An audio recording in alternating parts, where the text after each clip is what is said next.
Coming up, another episode of The Deep Dive, exploring radical ideas.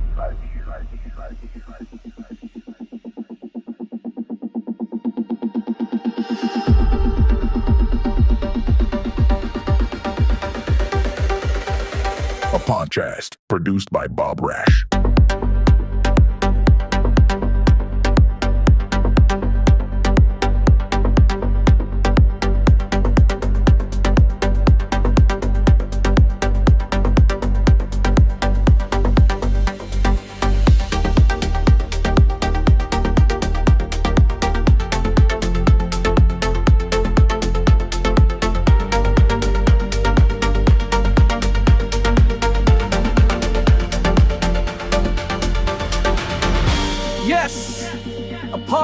That delivers a logical analysis of objective reality, grounded in rational principles.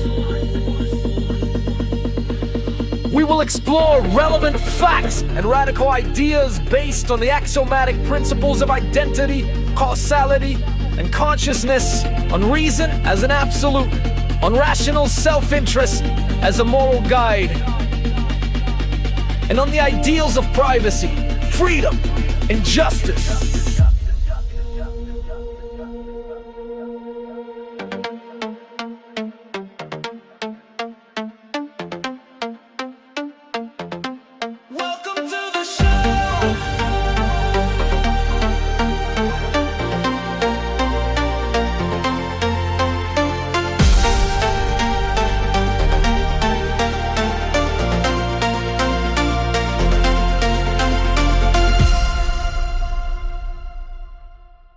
Okay, so song lyrics. We hear them all the time, right? But sometimes, if you really stop and listen, they can hit you with some pretty deep ideas. Definitely. They can pack a surprising philosophical punch. Exactly.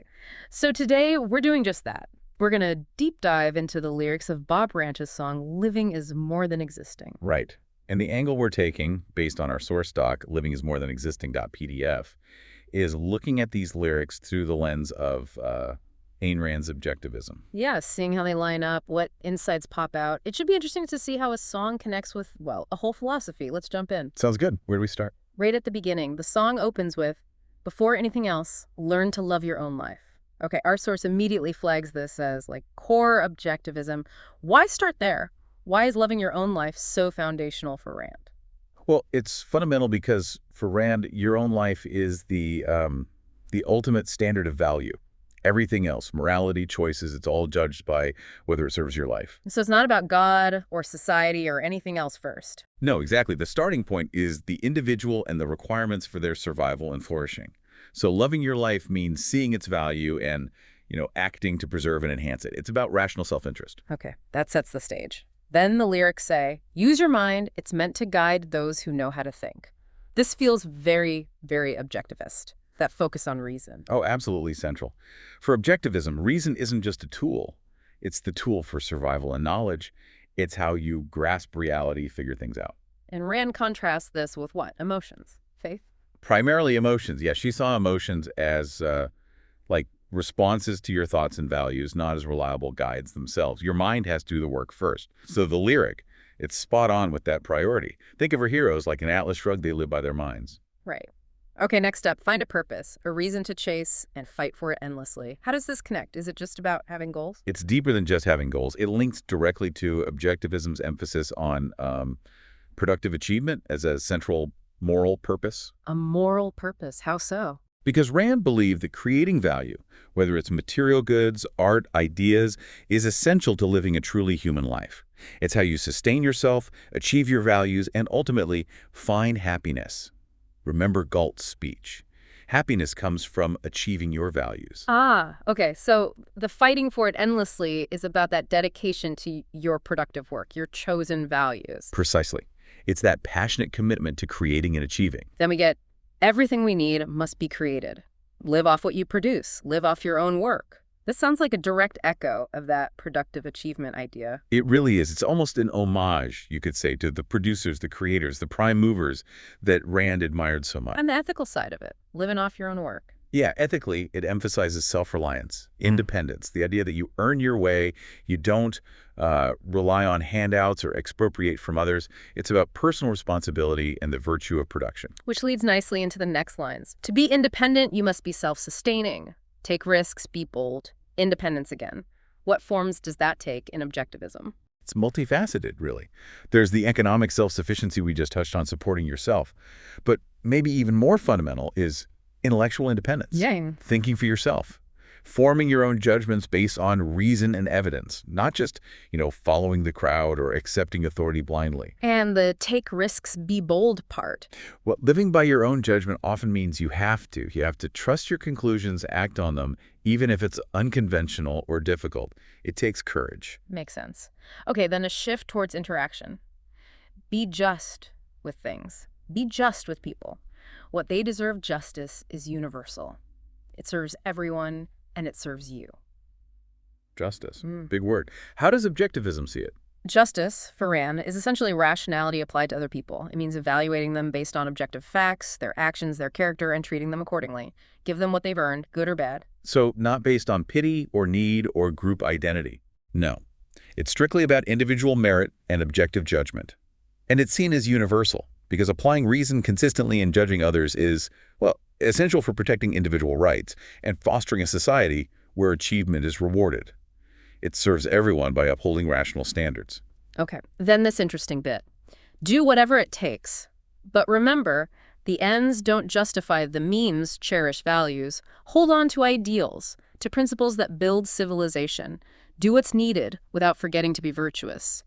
This seems crucial. The means matter. Absolutely crucial. Objectivism is very clear. Ends do not justify the means. Moral principles aren't like optional extras you can ditch when things get tough. They're the roadmap. Exactly. They're the necessary conditions for achieving your long-range values and building a good life or a good society.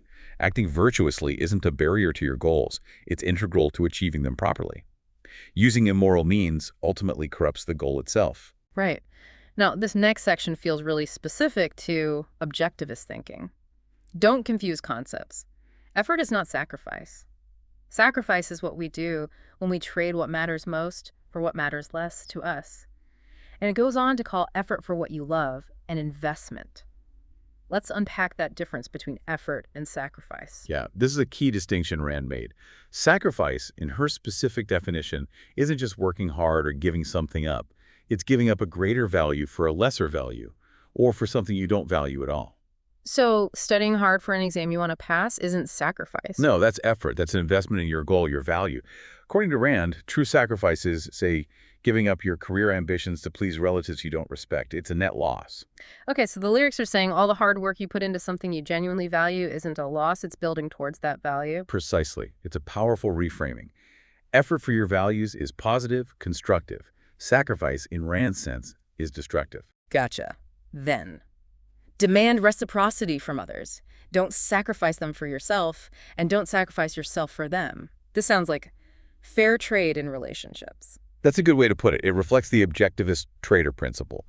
The idea is that relationships, like economic interactions, should be based on mutual voluntary exchange of value. So no martyrs and no parasites. Haha, basically yes. Yeah. You shouldn't exploit others, and you shouldn't let yourself be exploited. Relationships should be based on earned respect and shared values, not on unchosen obligations or guilt. Both parties should benefit. Okay, the song then encourages. Discover and develop your talents. Learn from others and from the world. Strive to improve daily. Do good and grow morally every step of the way. That's how you'll feel proud of your deeds. This sounds like a call for constant self-improvement. It is. Objectivism sees virtue not as a static state, but as an active, ongoing process. It's about constantly using your reason to understand the world, pursue your values, develop your abilities, basically to become the best version of yourself you can be. And pride comes from that effort. Yes, rational pride in your achievements and your character is seen as a positive moral affirmation. It's earned. Then there's some practical advice. Don't worry, you will make mistakes in life. When you do, learn. When you learn, apply. When you apply, teach. How does a philosophy focused on reason handle mistakes? Pragmatically, actually. Objectivism acknowledges human fallibility, Mistakes aren't sins, they're errors in knowledge or judgment. The rational response isn't guilt, but learning. Identify, understand, correct, apply. Exactly. Figure out what went wrong, why, and use that knowledge so you don't repeat it. And the teach part adds another layer, sharing that learned wisdom. Interesting. Then it goes a bit more personal. Start traveling early. The world is far bigger than you think. Wherever you go, always have a place where people care for you, a place to come back to. Can we connect this back to objectivism, or is it just life advice? Well, it's definitely got a personal feel, but you could see reflections. The world is far bigger than you think might tie into the value of firsthand experience, gaining knowledge directly, which objectivism values. And having a place to come back to. Perhaps representing the importance of having a solid foundation, your core values, your chosen relationships, the people who share your sense of life, a sort of psychological home base built on shared values. Maybe. Okay, nearing the end. Don't feel guilty for being happy. Don't be arrogant. But don't be humble either. Trust in the universe's benevolence without underestimating nature's laws or the cruelty of men. Lots packed in there. Happiness first. Right. For objectivism, happiness is the goal, the moral purpose of life. So feeling guilty about being happy, completely irrational. You've earned it through virtuous action. And the arrogance-humility balance. It ties into that idea of objective self-assessment. Arrogance is claiming more merit than you've earned. False humility is denying the merit you have earned. Objectivism advocates for, basically, accurate self-esteem based on facts. And trusting the universe, but staying realistic. Yeah, that's the benevolent universe premise, the idea that reality is knowable and achievement is possible. But it's a rational optimism. You still have to respect facts, natural laws, and acknowledge that bad things and bad actors exist. You can't be naive. Got it. Finally, the closing lines. Don't torment yourself with sadness. It's part of the journey. Value the happy moments. Live fully because life is unique, because life is limited, because life passes quickly, because when death comes, the world ends. A powerful finish. Very powerful and deeply resonant with objectivism. It brings it all back to the ultimate value, your individual life. Embrace the good, accept the bad as part of it, but focus on living. Yes, and recognizing that this life is all you have. It's finite, it's precious. The line, when death comes, the world ends, is stark. But it underscores the absolute value of the individual's consciousness and experience. There's no afterlife in this view. This is it. So make it count. Wow. Okay, stepping back, it's really quite striking how closely these lyrics map onto objectivist principles, isn't it? From reason and purpose to independence, justice, the view on sacrifice. It really is. Yeah. It's almost like a poetic summary of the core ethical and psychological tenets. The focus is consistently on the individual's life, mind, values, and actions. It makes you wonder, did the songwriter intend this, or is it a case of converging ideas about how to live a fulfilling life? Hard to say without asking Bob Rach, but it certainly shows how philosophical ideas can permeate culture and art, sometimes in unexpected ways. The song does a great job of making these potentially complex ideas feel, well, accessible and emotionally resonant. Yeah, it definitely gives you food for thought. You know, listening to this, you might ask yourself, could these principles, the focus on reason, independence, purpose, justice, could they actually offer a kind of blueprint for living? It's a valid question. Whether you fully embrace objectivism or not, considering these ideas, how you value your life, use your mind to find your purpose, it's definitely something worth exploring. Maybe even digging into Rand's own writings if this sparked your interest.